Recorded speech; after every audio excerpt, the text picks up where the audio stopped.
I'm so excited to talk to you today about some books for babies and toddlers. We have so many choices on the website, but I wanted to show you some that I consider are must-haves. Now let's start with our fold-out books. Now these are great all the way through toddlerhood, but I want to show you something really cool. They actually fold out so that you can put it in front of your baby while he or she is doing tummy time. Now if your kids are anything like mine, they weren't a real big fan of being on their bellies, so this kind of gives them something to distract them. It's two-sided and they can look at the pictures and just be entertained by what is going on while they're learning to love books. This one is nursery rhymes, and that's just one choice, but we have things that go, dinosaurs, all kinds of choices for whatever your little one is into. Next we'll move on to my very favorite series for babies. If you could only choose one baby book, this is what I would recommend.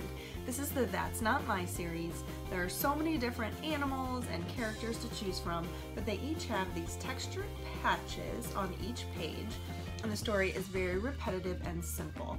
That's not my bee, its feelers are too bumpy, and then you have this great bumpy texture right there. That's not my bee, its tummy is too fuzzy. See, the black thick lines all around the pictures really draw the baby's eye, so they really go back to these again and again. I love these for about, I'd say, a 12 to 18 month old all the way up through age 2.5, maybe even 3. They really go back to these books every time. If you're not into bees, we've got puppies, we've got polar bears, we've got some special ones for holidays. You have to check out all the options and see which one your baby would love. Next, if you're dealing with a new skill, this is a really fun, cute series. This one is How to Brush Your Teeth with Snappy Croc. So we have a child here who's teaching the Snappy Croc how to brush her teeth. And she goes on kind of explaining what you have to do, and the croc is not too happy about that, and so she teaches all these great skills in a way that kids will laugh at and think is really fun and kind of gives them the power. That's just one in the series that's about brushing your teeth. We have How to Feed Your Cheeky Monkey, How to Tuck in Your Sleepy Lion, and then How to Bathe Your Little Dinosaur. Those are all available as a set too, and you save a lot of money when you buy them as a set. Next we'll move on to some early skills. I love these Little Red Penguin books because they are small, they are super sturdy, great for little hands to hold, and they have these awesome flaps.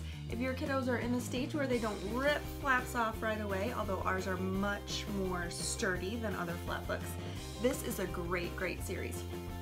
Glug glug, we're under the sea. Who is steering the submarine? And you pull this down and it's me, Orange Fish. So you can talk about orange and what else is orange on this page, and then go on to the next color, which is green.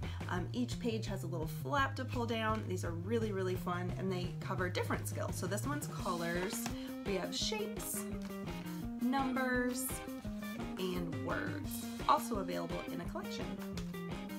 Next we'll move on to every parent's favorite subject.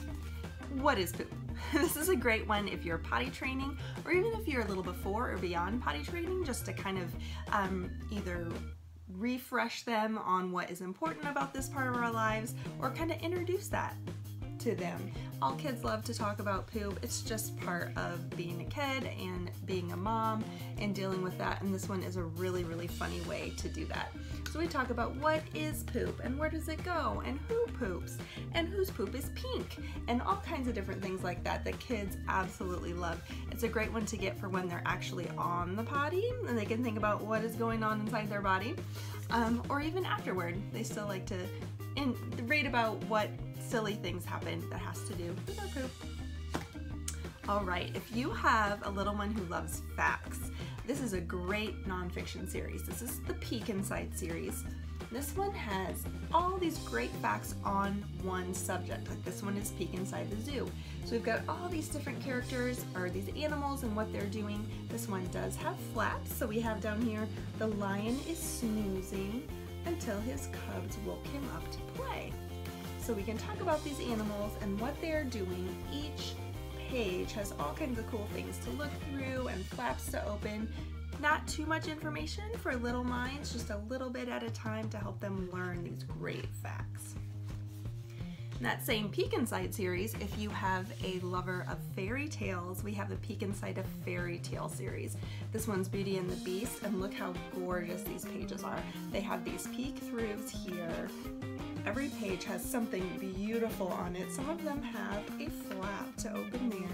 And the classic story is told in a very concise way that even little ones can understand and follow. So these are absolutely gorgeous. You will be amazed at the quality of this Peek Inside a Fairy Tale series. Muddle and Match is a great one if you're going to need to be in the car for a long time or even a short time, or waiting at the doctor's office or in a restaurant. They have these great pages that are divided into threes that the child can flip around, and they love doing this. My kids even still love playing with these, and they're 7 and 9. So they like to change the pictures, make it silly, make it serious, match it the way it's supposed to be, match it silly.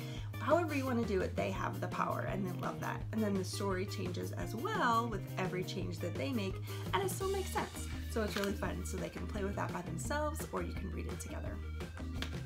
Finally, a must-have for your shelf is All Better. This is this story of these little animals, and they all have owies.